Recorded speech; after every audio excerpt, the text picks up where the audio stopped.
అందరికీ నమస్కారం అండి. ఈరోజు మేఘ సందేశం సీరియల్లో ఏం జరిగిందంటే ఎప్పుడైతే అపూర్వ సాక్ష్యాలతో కూడా వచ్చి మీరా పెళ్ళి ఆపేసిందో అప్పుడైతే పూరి అయితే ఓని ఏడుస్తూ వచ్చి శివని నిలదీస్తుంది. ఎంత పెద్ద గుణకార్యం చేసినావు, నువ్వు బిందుని ప్రేమించిన విషయం నా దగ్గర నిలబెట్టి ఎంత పెద్ద నాటకం ఆడినావు, నీకు హ్యాట్స్ ఆఫ్ శివ అటనైతే వచ్చి శివని నిలదీసి అడుగుతుంది. అప్పుడైతే గగన్ వచ్చి అమ్మ నీ పెళ్ళి జరగకపోతే ఏం, ఇంకో చెల్లి పెళ్ళి జరిగింది కదా అటనేసి అయితే ఓదారుస్తాడు పూరిని. పూరి అయితే ఏడుస్తూ వెళ్ళిపోతుంది. అప్పుడు శారద గగన్ని పూరి ఏడుస్తూ వెళ్ళిపోయిందిరా అటనేస్తే బాధపడుతుంది. నువ్వేం అప్పుడు గగన్ అయితే భూమిని నిలదీస్తాడు. భూమి సాక్ష్యాలు అపూర్వ తప్పుడు నాటకంతో అయితే వీడియో చూపించి భూమిని గగన్ దగ్గర అయితే ఇరికిచ్చేస్తుంది.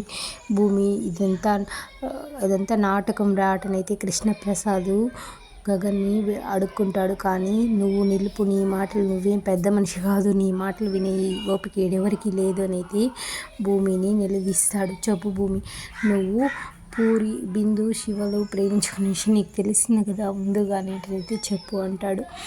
భూమి పూర్తిగా చెప్పకముందే తెలుసు బావా, కానీ నాకు ఇప్పుడు అప్పుడు ఫస్ట్లో తెలియలేదు, తర్వాత అయితే పూరికి శివకి పెళ్ళి నిశ్చయమైన తర్వాత మాత్రమే తెలిసిందని చెప్పే లోపలే గగన్ అయితే భూమిని చీకొట్టి ఇక మీదట నాకు నీకు ఏ సంబంధం లేదు అనైతే గగను భూమిని చీకొట్టి అయితే తరిమేస్తాడు. తర్వాత భూమి అయితే ఇప్పుడు ఈ విషయం తెలుసుకున్న శరత్చంద్ర భూమిని తీసుకుపోయి తన ఆస్తినంతా భూమిపైనే రాస్తాడు. నిజం తెలుసుకున్న శరత్చంద్ర భూమిని మహారాణిలా అయితే చూసుకుంటాడు. ఇప్పుడు భూమి అయితే అపూర్వను ఒక ఆట ఆడిస్తుంది.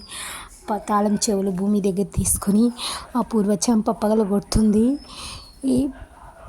అదేవిధంగా అపూర్వ కూతురు చెంప కూడా అయితే పగలగొడుతుంది. ఇప్పుడు పెత్తనం అంతా భూమి చేతిలోకి వచ్చేసింది. భూమి శరత్చంద్ర కూతురుగా చలామణి అవుతుంది కాబట్టి ఎక్కడ పోయినా రాణిలాగానే బ్రతుకుతుంది భూమి. కానీ కష్టాలు అనేవి వస్తూనే ఉంటాయి, పోతూనే ఉంటాయి. తర్వాత ఎపిసోడ్లో ఏం జరుగుతుంది? ఈ వీడియో నచ్చితే లైక్ చేయండి, సబ్స్క్రైబ్ చేసుకోండి. Thank you for watching.